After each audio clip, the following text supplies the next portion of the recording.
Today, I'm going to explain an action, adventure, and sci-fi film where apes are the apex species of a planet, and the humans are enslaved. This is Planet of the Apes. Spoilers ahead. Watch out, and take care.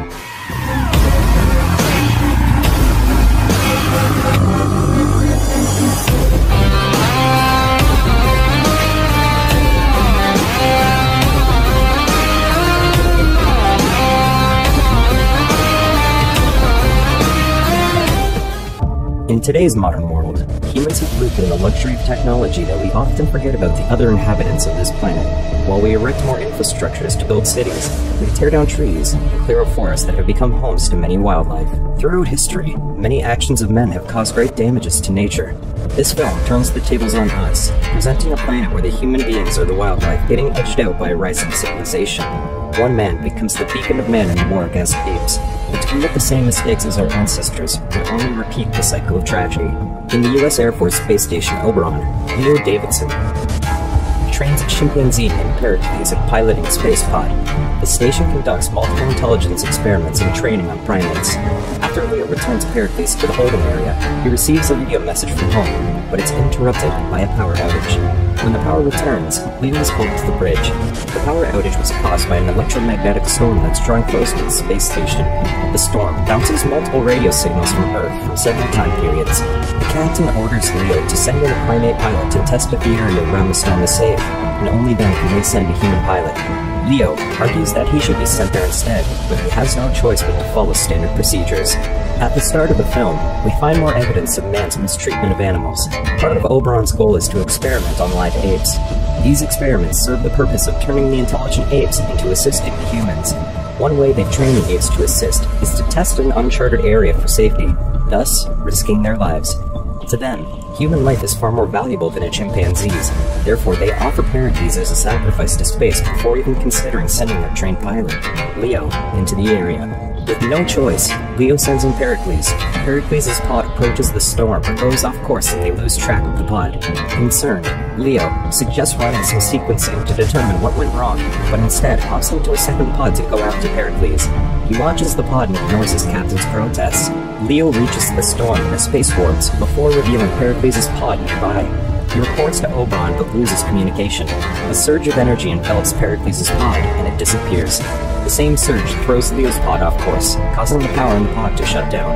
Back in Oberon, the crew receives a Mayday transmission from an old man. They attempt to communicate with Leo but fail. Another surge of energy pushes against Leo's pod and the power returns. The control system erratically jumps gates as the pod nears a planet.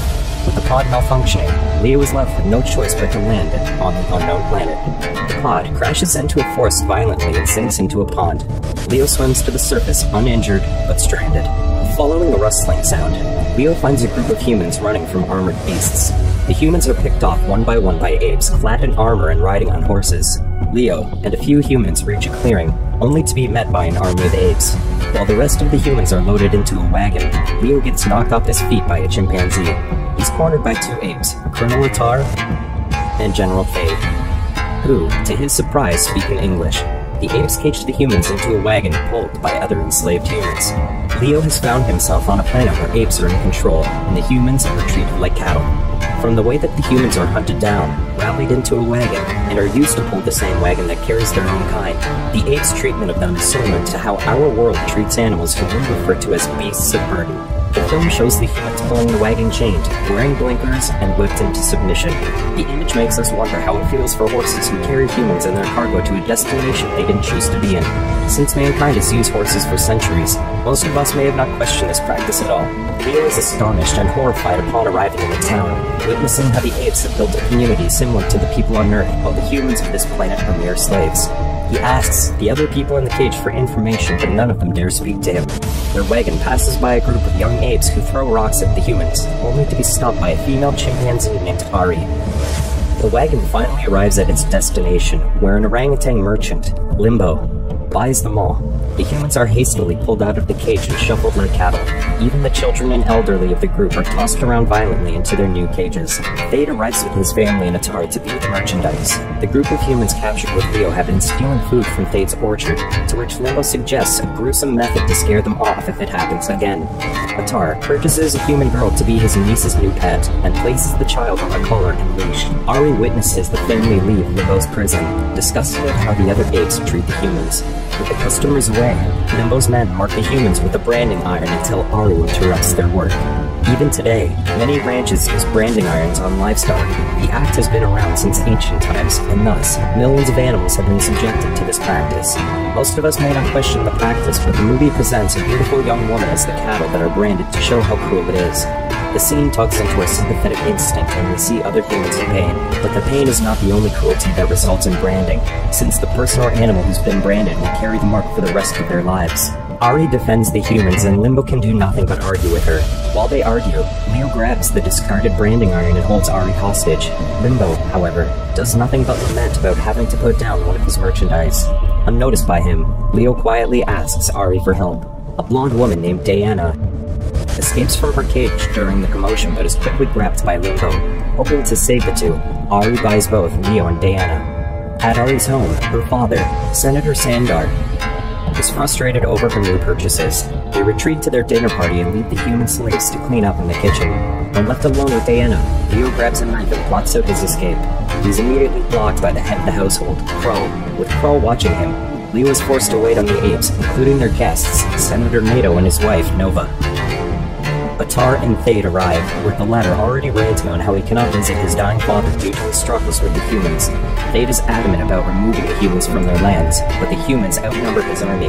Nato and Nova chime in with their disregard for humans, but 𝒬 defends the humans and sees potential in them. The others laugh at her notions, however. Leo brings in their food, but 𝒍 knocks him off his feet and forces his mouth open, sarcastically searching for a soul inside. The guests simply laugh at this. The scene disturbs 𝒬, and so she leaves. The way 𝒍 and the guests speak about the humans implies that they see them as no more than pests that must be removed. 𝒍 regards them like parasites that must be exterminated for their society's expansion, while the guests merely laugh and make baseless comments. Sadly, their views are not limited to this movie. Many people view other life as pests that get in their way. Our superiority over the plants, animals, and insects made many people blind to the fact that other species are living creatures, just like us. In the garden, 𝒬's writing is interrupted by 𝒍. 𝒍 professes his love for her, but 𝒬 knows he's only interested in her father's influence. After she disregards his feelings, 𝒍 jumps out and onto his horse. Upon landing, two soldiers bring something to his attention. That evening, Leo is caged along with the other slaves. He uses the knife he stole to pick the lock and frees himself, Diana, and another slave named Tval. Meanwhile, the soldiers bring 𝒍 back to the forest where Leo's pod crashed. The soldiers witnessed the crash but didn't know exactly what it was. Knowing that only the three of them know about this, 𝒍 attacks the soldiers to leave no witnesses.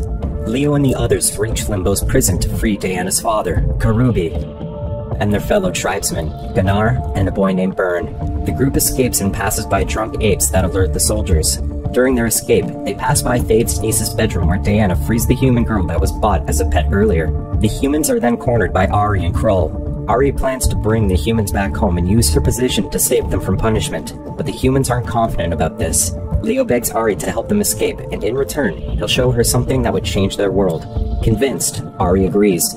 They leave the child behind to hide in 𝒬's home as the path is too dangerous for the girl. Throughout the movie, 𝒬 has been portrayed as a noble ape who sees humans as nearly equal to her kind. Yet, despite her power and position as the senator's daughter, she could only do so much. She has done what she can to save a few lives, but it's not enough when the entire world is still convinced of the old ways. The movie attempts to show how her small actions can trigger a greater chance to save human lives. However, Leo still had to bribe her with the promise of change before she risked her position to let them escape. During their escape, Attar spots them and 𝒂𝒑 sacrifices his life to allow the others to escape. 𝒍 instructs Attar to kill all the human escapees except for Leo. Upon learning that 𝒬 is helping the humans, 𝒍 is angered, but he plots to lie that 𝒬 was taken against her will to gain support from the Senate. The group reaches the area outside the city. 𝒬 attempts to comfort a grieving Diana, but it ends with the two snapping at each other. Paul suggests for 𝒬 to turn back, but she refuses. They reach the pond where Leo's pod crashed into. 𝒬 is terrified of getting too close to the pond, as apes are scared of drowning. Leo dives into the pond, followed by Diana, who finds the dead soldiers they'd killed. Leo retrieves a bag from his pod and brings Diana back to the surface. From the bag, Leo gathers a gun and a communication device, which reveals that the Oberon is already on the planet. With his items sparking the curiosity of the others, Leo reveals that he's from another planet where apes live in zoos and humans are in control. Limbo drops onto Gunner, prompting Burn to fight back. Two of Limbo's men capture Burn and Leo fires his gun at them, surprising everyone. Threatened by the weapon, Limbo surrenders, while Ari defends Limbo's life. Leo notices him reaching for a weapon and fires at him. Instead of killing the orangutan, Leo decides to take him as a prisoner. As soon as the situation calms, Kroll takes Leo's gun and breaks it, not wanting such a weapon to be at the hands of a human. Despite cooperating with the humans, Kroll and Ari are still stuck in the mindset that humans are a lower class. Without full knowledge of what the gun is and what Neo intends to do with it, they immediately remove it from the equation. To them, the humans are still wild creatures and putting a weapon at their hands, despite being on their side, is too dangerous. It's a wonder how two species who possess seemingly equal intelligence and speak the same language could grow as apart as these apes in humankind. This only shows how powerful bigotry is in shaping society. Meanwhile, Sandor asks for Thade's help to find his daughter. Thade uses this to convince Sandor to declare martial law, allowing him full power to get rid of the humans from their territory. Worried for his daughter, Sandor agrees. After speaking to the senator, Thade is quickly gathered to see his father. The next day, Leo leads the group to a ship's location. He shares how on Earth, apes were nearly extinct due to deforestation, and those who survived were kept for experiments. Hearing Ari's horrified reaction to this, Leo admits that humans from his planet do worse to each other. Their intelligence brings further danger to themselves. Ari is entranced by his knowledge and seemingly flirts with Leo, which he ignores. Thade visits his dying father, Zaius, who asks about Leo, whom they believe did not come from this world. With his dying breath, Zaius reveals that in the past, apes were slaves to human masters. To convince Thade, he instructs his son to break an urn, revealing an ancient handgun inside. The gun represents how dangerous humans can become. He tells Thade to stop Leo from reaching Kalima, the forbidden area where evidence of their history could be found. Filled with rage against humans, Zaius takes his final breath. When lies are passed down long enough, they can become the truth. Thade's family has been aware of the truth about humans, but only sees the danger of their capabilities rather than the potential advantage of it. While it is true that our innovations have also caused suffering for centuries, they also open the door to better ways. Then again, when you're not the only one who benefits from these innovations, it's easy to see only the dangers of it, and thus began the prejudice that shaped this planet.